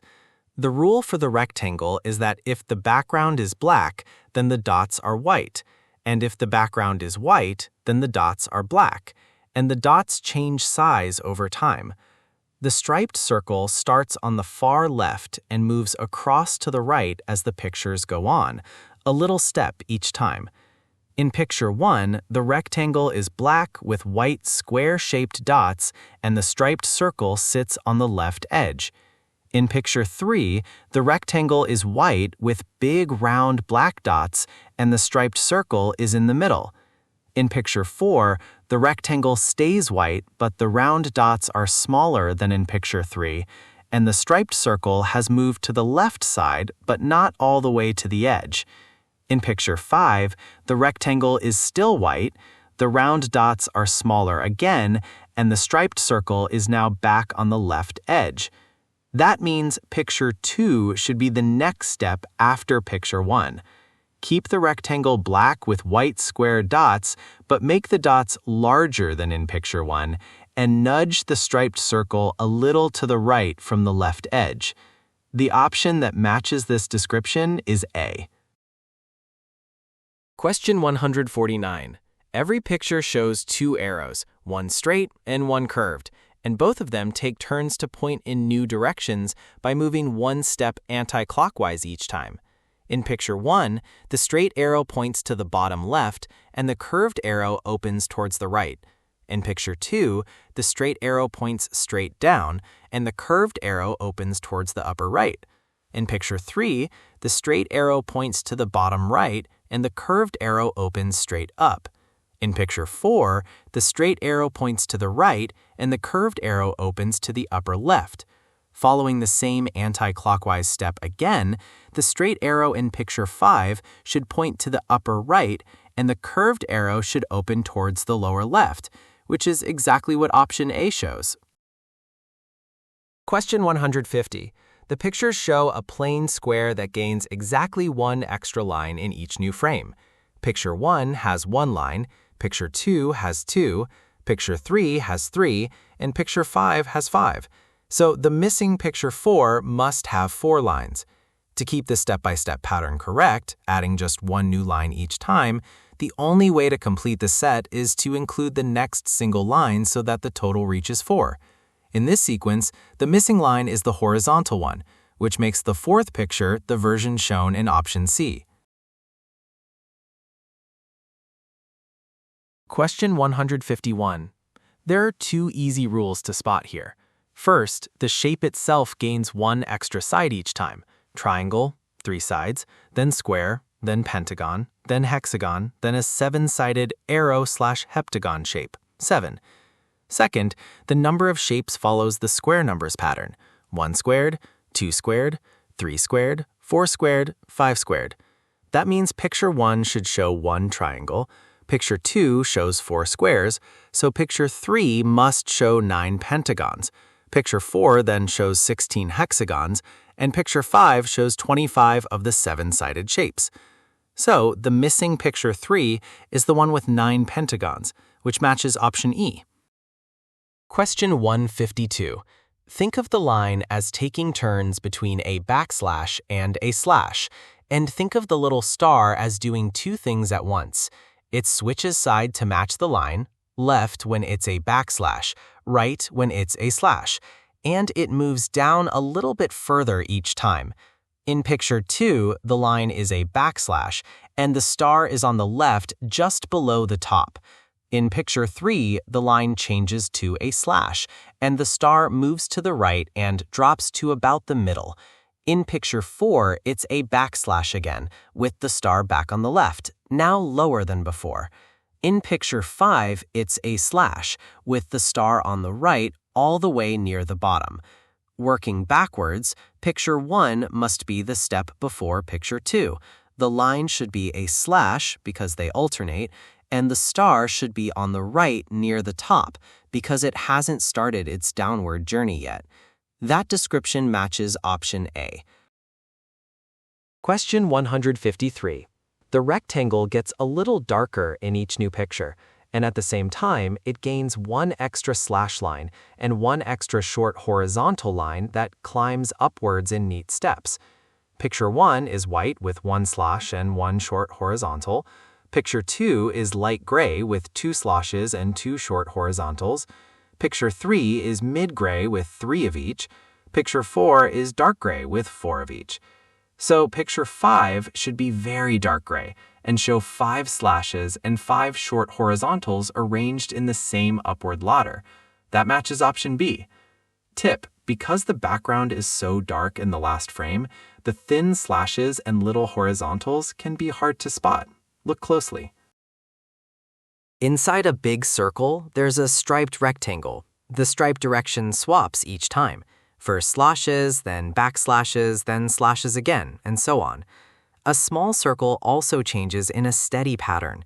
Its color alternates black, white, black, white, black, and its position steps one notch at a time around the rectangle.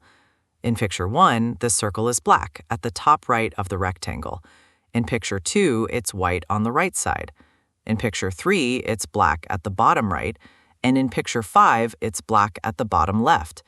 To keep both patterns consistent, picture 4 must place a white circle at the bottom center, the step between bottom right and bottom left, and the rectangle stripes must be backslashes because the stripe direction alternates each frame. That description matches option D. Question 155. Picture the cup as a little trophy shape with its base as our marker, and notice that the whole cup turns one step anti-clockwise each time while the arrow style alternates. In image 2, the cup's base points towards the bottom right, and the arrow is a single arrow pointing into the cup. In image 3, the base points to the right, and the arrow has 2 heads back to back, with the white head pointing inside the cup and the block head pointing outside. In image 4, the base points to the upper right, and the arrow goes back to the single inward pointing style. And in image 5, the base points straight up, and the arrow returns to the double-headed style again. So the cup's base moves anti-clockwise step by step, bottom right to upper right to up, and the arrow style follows a simple alternation: single inward, then double-headed, then single inward, then double-headed. Working backwards one step from image 2 to find image 1, the cup's base must point straight down, as if the cup is standing upright, and the arrow must be the double-headed kind to keep this single versus double pattern in order. That matches option C. Question 156. Look for 3 simple patterns happening at the same time. First, the big square gets a little darker each step. It starts light gray in picture 1, then goes gray in picture 2, then should be dark gray in picture 3, then very dark gray in picture 4, and finally almost black in picture 5. Second, the circle inside the square starts very dark, black in picture 1, then lightens a little each time. Very dark gray in picture 2, dark gray in picture 3, gray in picture 4, and still gray in picture 5. Third, the star inside the circle simply alternates colors each time. White in picture 1, black in picture 2, white in picture 3, black in picture 4, white in picture 5. Putting those rules together, the missing picture 3 must show a dark gray square, a dark gray circle, and a white star. That matches option E. Question 157. The equation is 24 minus 10 plus 6 equals 8 plus 7 plus 5, 10, 13, 15. The correct answer is 13. Why? Let us solve it step by step. On the left-hand side, 24 minus 10 is 14. 14 plus 6 is 20. On the right-hand side, 8 plus 7 is 15. 15 plus 5 is 20. Both sides equal 20 when you add 5. Question 158. The equation is 12 plus 9 plus 8 equals 40. Minus 40, 30, 20, 10 plus 9. The correct answer is 20. Why? Let us solve it step by step. On the left-hand side, 12 plus 9 is 21. 21 plus 8 is 29. On the right-hand side, 40 minus 20 is 20. 20 plus 9 is 29. Both sides equal 29 when you subtract 20. Take a moment to think about it. Question 159. The equation is 7 times 4 plus 2 equals 5 times. 5, 6, 7, 8 minus 5. The correct answer is 7. Why? Let us solve it step by step. On the left-hand side, 7 times 4 is 28. 28 plus 2 is 30. On the right-hand side, 5 times 7 is 35. 35 minus 5 is 30. Both sides equal 30 when you multiply by 7. Question 160. The equation is 9 times 9 plus 9 equals 10 times 10 minus 7, 8, 9, 10. The correct answer is 10. Why? Let us solve it step by step.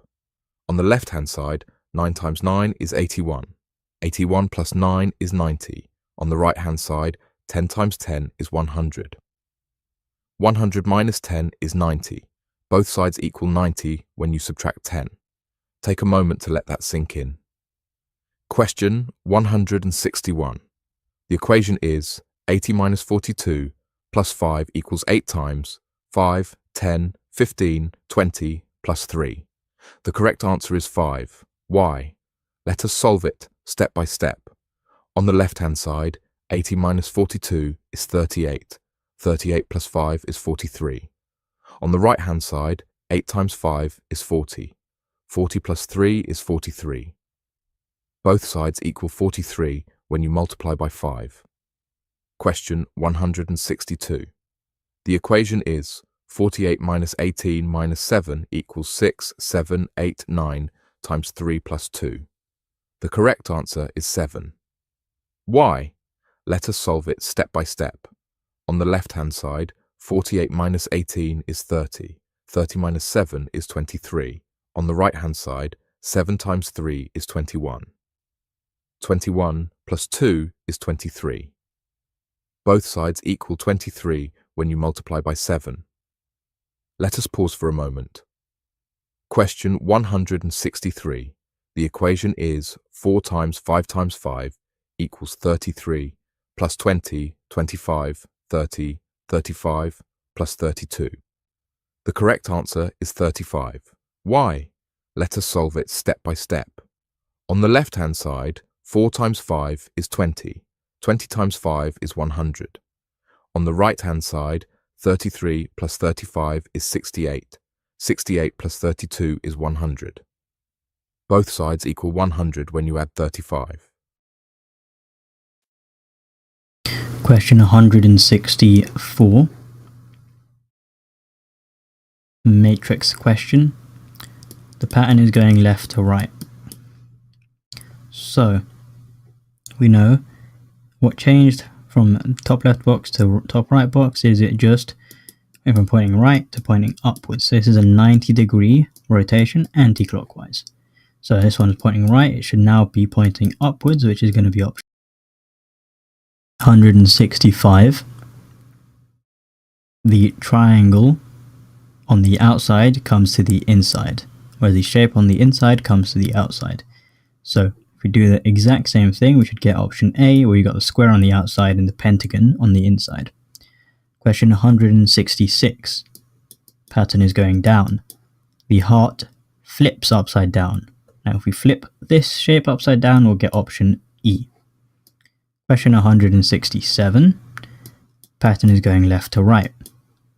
If this circle, the white part of it is basically turned black. Same thing is going to happen to this triangle. We'll get option C. Question 168. The cylinder is made smaller. So this triangle should be made smaller, which will be option A. Question 169. The shape is reflected from left to right. If we reflect this shape, we should have lines on the outside, on the right side, and a black side on the left. So it's going to be option B. Why is it not option D? Because this is diagonal. Okay, so that's the wrong pattern. Question 170. Pattern is going left, top to bottom. What you can see has changed is this shape is rotated 90 degrees, and you can see it's pointing to the right now. So if we do the same thing, I mean, to be honest, actually the entire square is rotated 90 degrees, and that is anti-clockwise. So if we do the same thing to this square right here, you can imagine which way it should be pointing. It should be pointing like this, okay? And it should have two circles on the sides of it, and it should have a circle right here and a circle right here, which is, I believe, option D. Question 171. It's very easy to detect that there should be a line here to make this full diamond. You should also have the lines here, and then you should have the rectangle here. Now, which option looks like this square? It's going to be option A. Question 172.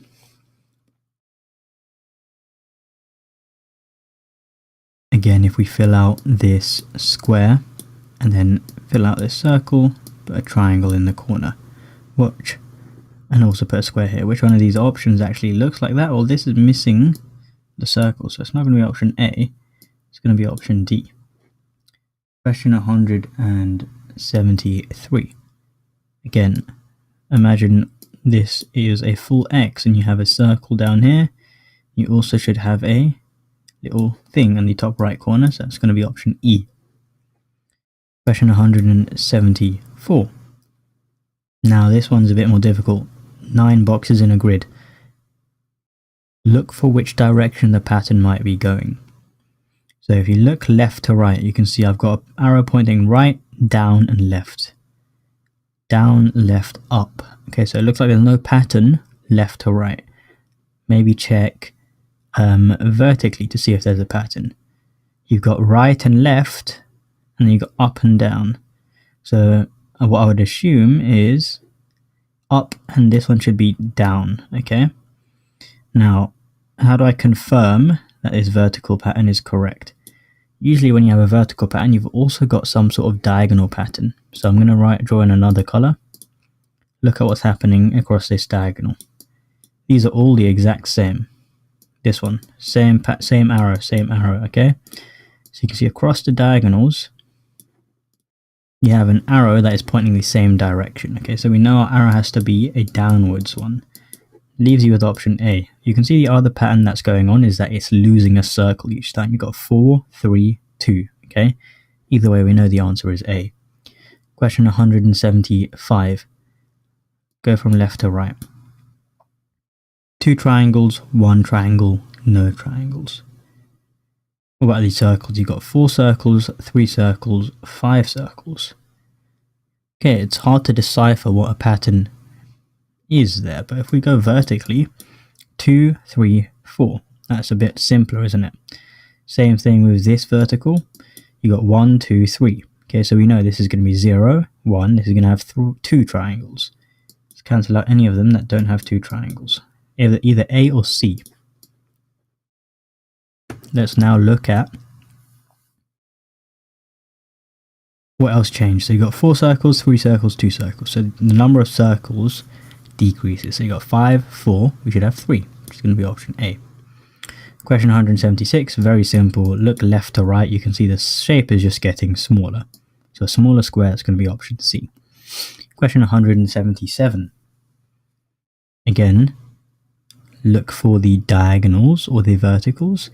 If I look vertically, I can see that each of these squares is a different one. Black, circle, or a stripe. Same for this vertical, same for this vertical. I know it has to be black. You can see the options here look a bit, the colors are a bit washed out, but this is the black one, is what we can assume. Okay, question 178. Line here. So this is a vertical, vertical, and vertical. If we look down this, we've got a flat, a vertical, and a diagonal. Vertical, flat, diagonal. So each column has one of the 3. Okay, so if we look at the last column, vertical, diagonal, what's missing? It's a horizontal line, a flat line. Option E is going to be the answer. Question 179. This time we can look left to right, because I can see there's a G in each of these boxes. In the middle, then in the bottom right, and then in the top left. So you can see it's just rotating around as if it's like a conveyor belt. Same for this one, 7, 7, 7. Okay, H should be, this time, if it's been in the middle and it's been in the bottom right, it should be at the top left. And what about the 9? It's been in the, looks like it's in the middle. What about the triangle? Should it be facing up or down? Well, it's facing down in this, so it should be facing down. Option B. Question 180. Left to right. Each time you add a line to the square. Same thing with this row, and then same thing with this row. So we should have 5 lines. Or at least that was what I would assume. Which one of these options has 5 lines? Option C. Question 181. I can see a pattern diagonally, I believe. But let's look vertically first. So it's 2 of these stickmen, and then one of them is rotating. So this one rotates, and then it rotates. Okay, so that's 90 degrees each time. Let's look vertically again on this side. This one again is rotating 90 degrees each time, whereas the left stickman is staying the same. So if we rotate this, you can see it's going down, and then it's left. Now it should be standing up straight, which is going to be option E. Question 182. This looks simple. Same shape on each row, but it is rotated differently. This one is to the right, and then it's to the top left. So that is actually more than a 90 degree turn. That is 90 plus 45, because imagine a 90 degree turn would be pointing up, and now it's actually pointing to the diagonal. So 90 plus 45. Okay. Same thing with this one actually. If you imagine how much it rotated this way, it was 90 degrees and then 45. Okay. So we know what's next is after it's done that, it rotates again another 90 degrees plus 45. So that is pointing down. With this one, it's the same thing, but the thing that is joining them all up is they're rotating anti-clockwise, all of them, okay? So if you rotate this 45 degrees, we'll have a box that looks like this. Now if we rotate it at 90 degrees from there, we'll have a box that looks like this, okay, with the black on the right side, which is going to be option A. Question 183, sorry. Going downwards, You can see the plus gets bigger each time, and each time it gets bigger, it removes one of the shapes. Same thing is happening here. It's the line that's actually getting bigger. And it looks like the triangle disappears. This one. So we know the square is going to disappear. This inside shape is going to get bigger. It's going to be option C.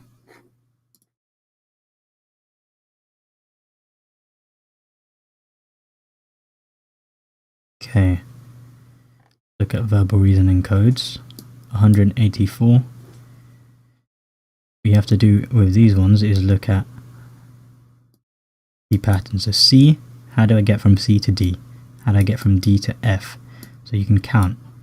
From C to D was +1, from D to F was +2, F to I was +3, this was +4, so we know we have to go +5 from M. Going to go all the way until R, so it should start with R, it should be either this, this or this.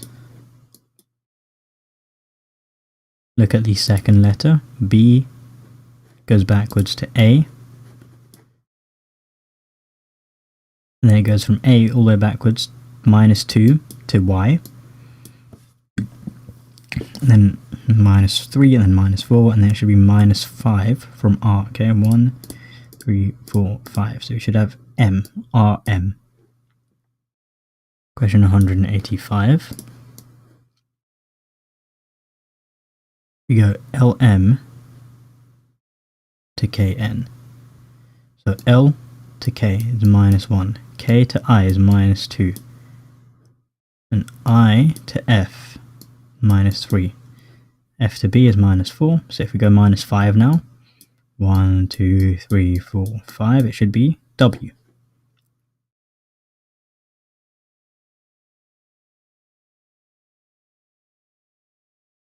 Now let's look at the other two questions. Sorry, other letters. So it's M to N, that's moving forward, this time 1, and then it's moving by 2. Same pattern, so we know C is going to move forward by 5, okay? It's going to be H, so it's going to be W, or at least that's what I thought. Let's have a look. It looks like the pattern is actually a bit different. So N to Q was +3, Q to V was +4, no, it was +5. Oh, so this was +4, +5, and then V to C was +6. 2, 4, 6. Actually, 1, 2, 3, 4, 5, 6, yeah, +6. So from C we should go 7 forward. 1, 2, 3, 4, 6, 7, which is J. Okay, so we know the last letter, or at least I believe it should be J. But it looks like none of the options here are J, so let's retry. Again, M to N was +1, N to Q was +3, Q to V was +5, and then V to C was okay, that's going to be +7 basically. So each time the number it adds is +2, so it's going to be +9 from C. 1, 2, 3, 4, 5, 6, 7, 8, 9. So it should be L. Question 184. We're given the sequence C, B, D, A, F, Y, I, V, M, R, and then a missing pair. We need to find the missing pair by figuring out the pattern for the letters. First, look at the first letters in each pair. C, D, F, I, and M. These correspond to positions 3, 4, 6, 9, and 13 in the alphabet. Notice the pattern in how they increase. +1, +2, +3, +4. So the next jump is +5.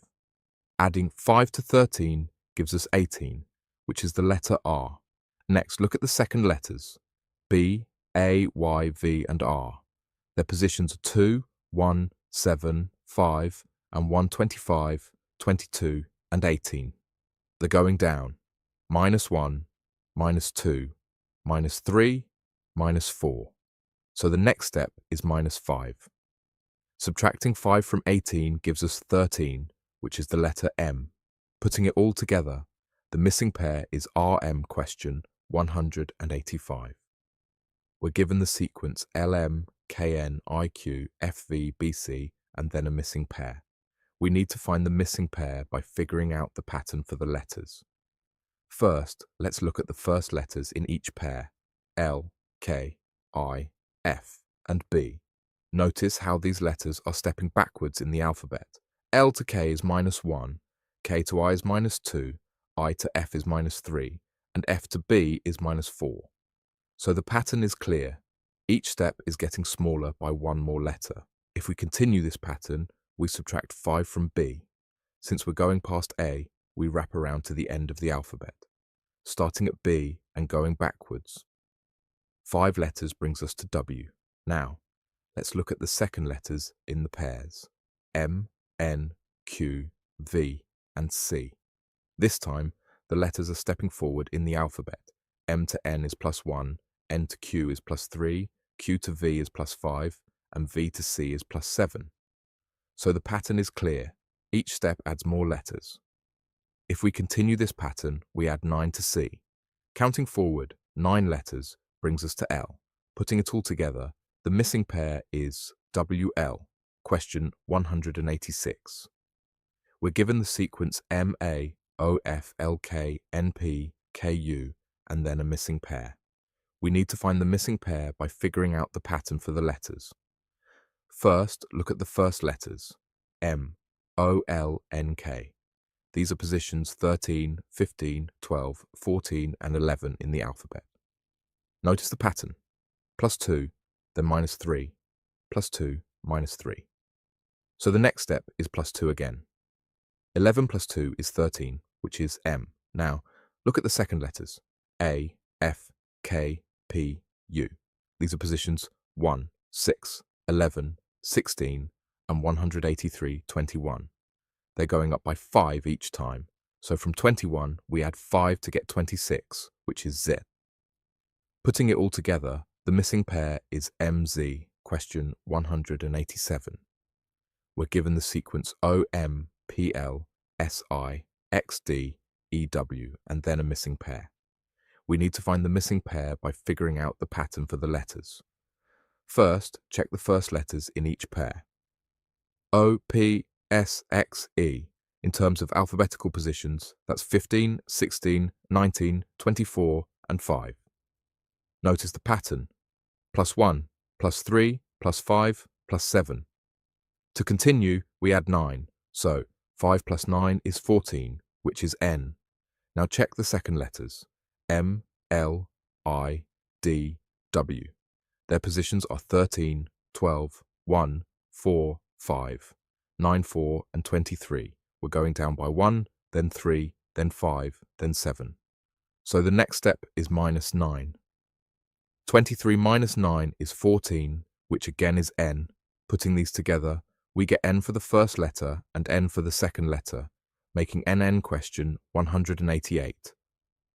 We're given the sequence KL, NI, SD, VA, AV, and then a missing pair. We need to find the missing pair by figuring out the pattern for the letters. First, we look at the first letter in each pair and notice the pattern. It jumps by +3, then -5, then +3, then +5 through the alphabet. After wrapping around when needed, that lands us on the letter D.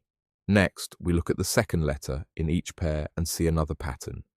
It goes -3, then -5, then -3, then -5. Following that pattern from the last letter takes us to S. Putting D and S together gives us the missing pair DS. Question 189 first. Look at how MN changes to OS. In alphabetical positions, M is 13 and O is 15, 15, so that's +2. N is 14 and S is 19, so that's +5. Therefore, the rule is first letter goes up by 2 and the second letter goes up by 5. Now apply that rule to PZ. P is 16, and adding 2 gives us 18, which corresponds to RZ is 26. And adding 5 wraps around the alphabet, 26 + 5 is 31, subtract 26, which lands on 5, and that's E. Putting it all together, we get RE. That's why PZ goes to RE.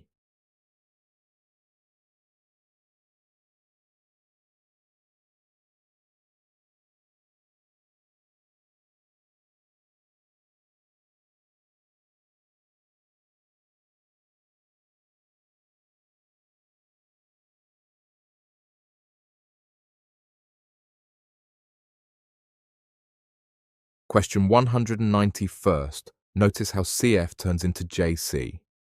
In alphabetical positions, C is 3, F is 6, J is...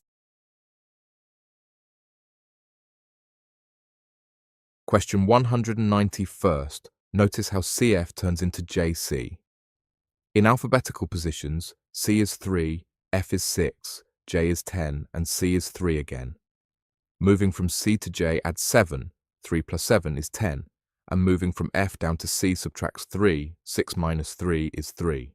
So the rule is, add 7 to the first letter, subtract 3 from the second letter. Now apply this rule to WX. W is 23, and adding 7 gives us 30.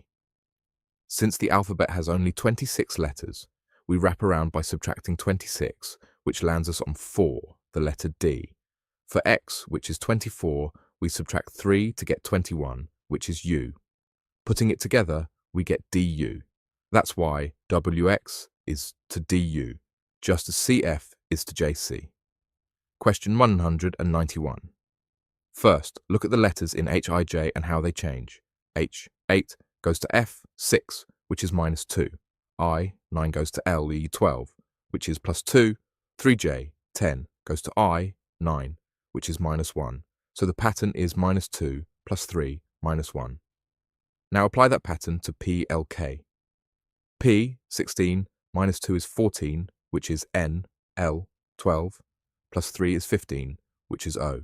K, 11, minus 1 is 10, which is J. Putting those letters together, we get NOJ. That's why PLK goes to NOJ, just as HIJ goes to FLI. Question 192.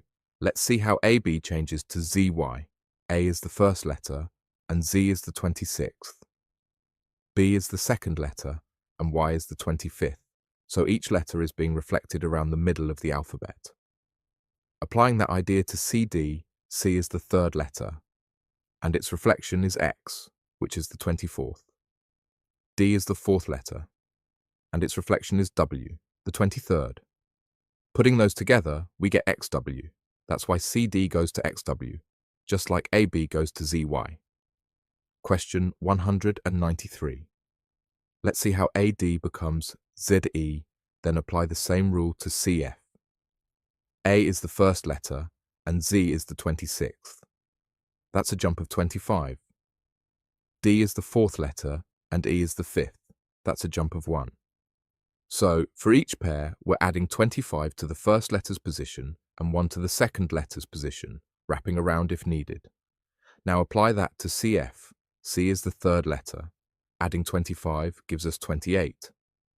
Subtract 26 for wraparound, which lands us on 2. That's B. F is the sixth letter. Adding 1 makes it 7, which is G. Putting these together, we get BG. That's why CF goes to BG, just like AD goes to ZE. Question 194. Let's look at how SIT becomes TKW. In alphabetical positions, S is 19 and T is 20, so that's plus 1. I is 18, so that's plus 2. T is 20, so that's plus 3. K is 11, so that's plus 4.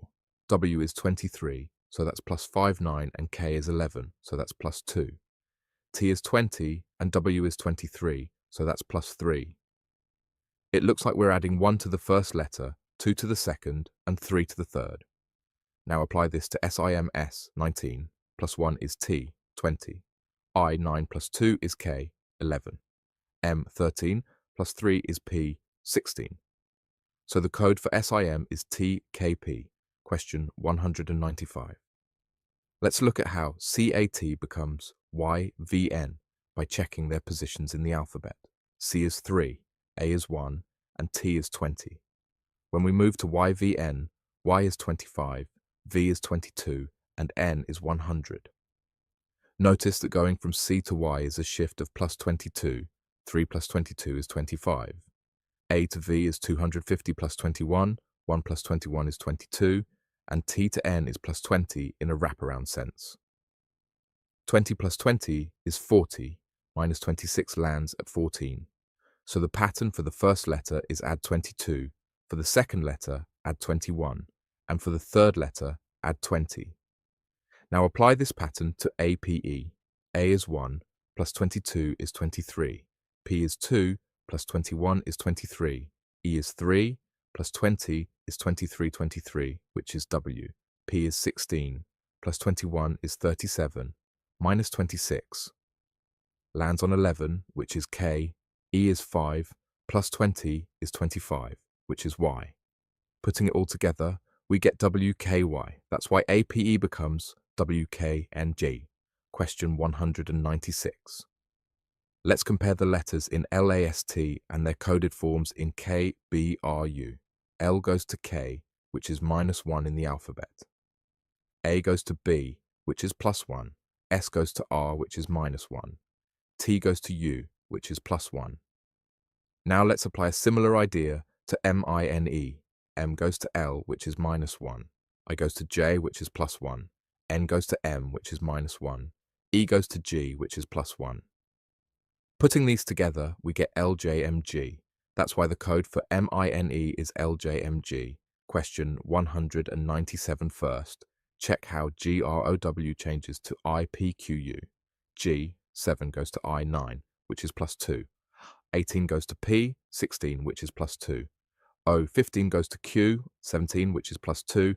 W, 23 goes to U, 21, which is +2. 18 goes to P, 16, which is -2. O, 15 goes to Q, 17, which is +2. W, 23 goes to UJ, 21, which is -2. So the pattern is +2, -2, +2, -2 for each letter.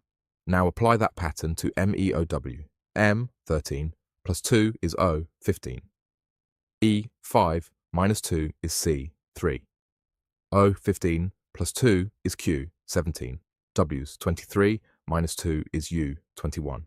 Putting those together, we get OCQU. That's why SMIAU is the word that codes to OCQ. First, let's see how Friday, FRIDAY, becomes GTLHFE.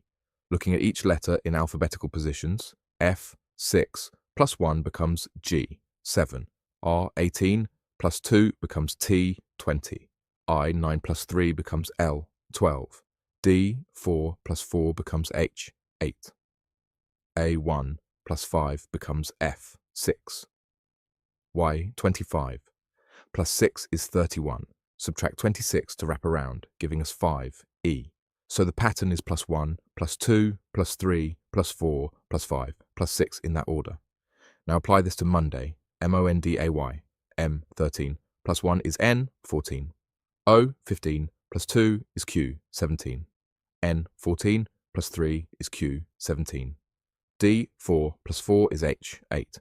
A, 1 + 5 is F, 6. Y, 25, +6 is 31. Subtract 26 to get 5, E.